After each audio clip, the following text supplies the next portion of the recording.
Olá pessoal, hoje falar um pouquinho com vocês sobre O Corcunda de Notre Dame, do Victor Hugo. Esse é um livro muito interessante, muito especial. Victor Hugo, na verdade esse é o primeiro livro que eu leio dele, né, do original. Eu cheguei a ler Os Miseráveis numa versão infanto-juvenil e eu sou muito louco para ler Os Miseráveis, mas O Corcunda de Notre Dame foi um livro que eu já tinha lido há uns anos atrás, numa outra edição, com uma outra tradução. Peguei novamente agora.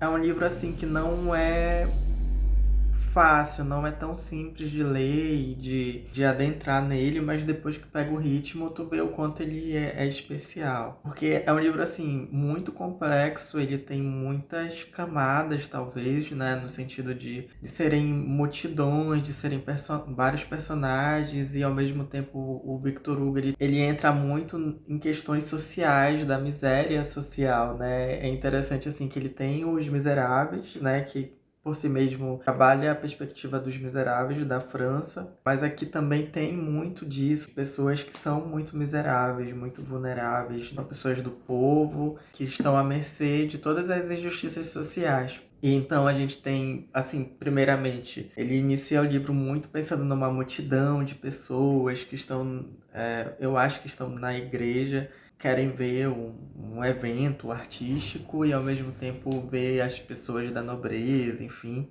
Mas muito uma multidão de gente que tá ali, né, aglomerada, e milhares de pessoas, é como se fossem rios, né, que ele descreve assim, para ver o que tá acontecendo. E aí ele vai aos poucos entrando em cada personagem, ele vai citando várias pessoas e aos pouquinhos vai entrando mais em um do que em outros. Então, nesse primeiro momento a gente tem o estudante, que é o Gringo Willy. É uma figura muito cômica aqui da história, assim, né? Porque, querendo ou não, também é uma história muito triste. É um drama, na verdade, assim, que é muito pesado, porque as realidades são muito pesadas. A gente tem Quasimodo, que é o nosso Corcunda de Notre Dame, que foi abandonado, né? Que foi pego por esse padre feio, muito, muito feio. Ele tem no lugar do olho uma verruga, ele ficou surdo de tanto tocar os sinos da igreja. Ele é corcunda, assim, tipo, ele é muito, muito feio. E aí a gente tem a nossa querida Esmeralda aqui, né, que é essa cigana, que também foi sequestrada, assim, ela tinha a mãe dela, a bebezinha, foi sequestrada pelos ciganos. E desde então vive assim, né, uma moça super nova, tem um magnetismo muito grande na figura dela, mas que sofre, assim, o pão que o diabo amassou aqui no livro. Dizem que esse livro, ele é muito feito a partir do que acontecia na época. Foi escrito em 1831. Era um período, assim, que Napoleão, ele estava reconstruindo vários espaços da cidade com o arquiteto. E assim, destruir Notre Dame, assim, refazer a igreja sem levar em consideração os espaços históricos dela. Então esse livro ele foi feito muito com o intuito de preservação e fez com que a população ficasse mais crítica ao que estivesse acontecendo e possibilitou que boa parte da igreja fosse conservada, assim, né, dentro daquele período de 1831. O livro ele ocorre em 1499, 90 e tarará, alguma coisa assim, um pouco antes de 1500.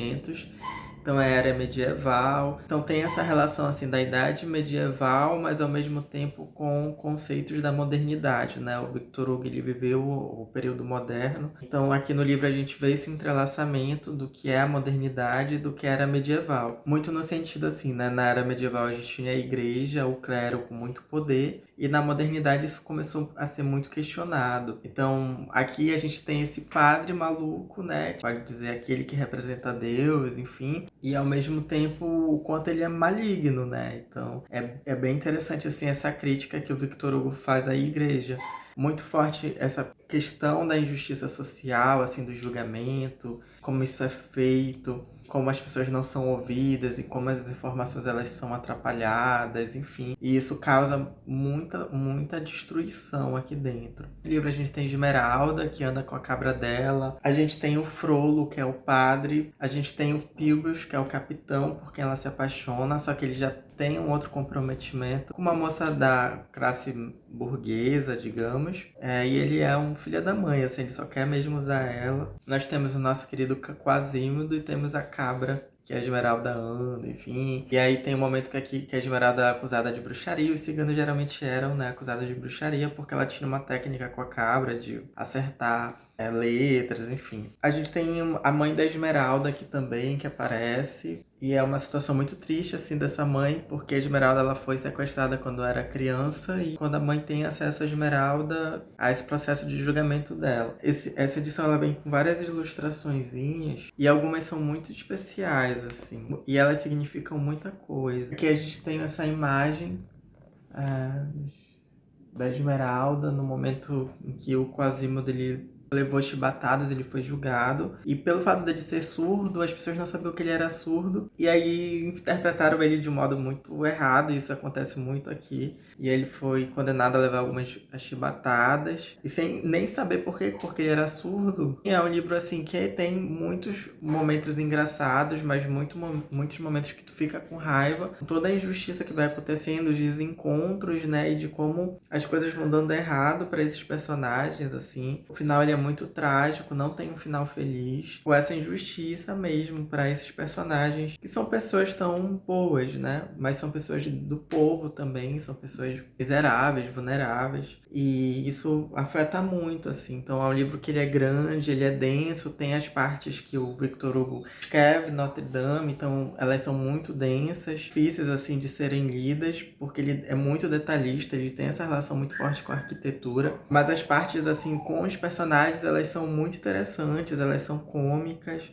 consegue entrar bem nessa relação com eles, assim, eles são muito especiais. O Quasimodo, Esmeralda são muito especiais, a gente tem o Grigoele, que é malucão, tem esse padre maluco, que é o Prolo, tipo, muito doido esse padre, porque ele tem essa mistura do ódio e do desejo com ele muito forte. Ele ficou obcecado pela Esmeralda. Eu cheguei a ler um artigo chamado Patrimônio Arquitetônico Francês, a Modernidade e o Romance Notre Dame de Paris, do Victor Hugo. É interessante assim, ele coloca muito o Victor Hugo numa literatura do realismo, no sentido de realidade, né? A gente tem alguns exemplos como Central do Brasil, que é o neorrealismo, que lida com a realidade do cotidiano, e o Victor Hugo ele tem essa perspectiva de um realismo. É interessante realmente, assim, porque ele lida com questões do povo, da população mais carente, de um modo mesmo de pegar aquilo que é da realidade e mostrar aquilo pra gente, né? Eu acho que o Lima Barreto, ele tem isso, né? Luiz de Azevedo, enfim, tem essa pegada. Há sempre centenas de pessoas acompanhando todos os acontecimentos da história e participando, às vezes apenas vociferando ou aplaudindo, mas principalmente julgando, deliberando, encaminhando essas decisões e garantindo sua execução. É o espaço da cidade que dá guarida a todas essas manifestações e movimentações nas praças, nos becos sujos e no saguão do Palácio da Justiça. Enfim, é um livro bem interessante nesse sentido dessa crítica social, né? O quanto esse movimento, essa multidão de pessoas, ela tem esse ensejo, assim, de gritar e de aplaudir, enfim, denegrir o outro, né? Tem muitos momentos de julgamento aqui com o Quasimodo, com a Esmeralda. E a gente vê essa mudança, assim, tanto daqueles que entendem, mas daqueles que não entendem e levam para o outro lado da situação. Enfim, é um livro muito interessante. Leia o Corcunda de Notre Dame. Encerrar o vídeo por aqui. Até o próximo vídeo. Tchau.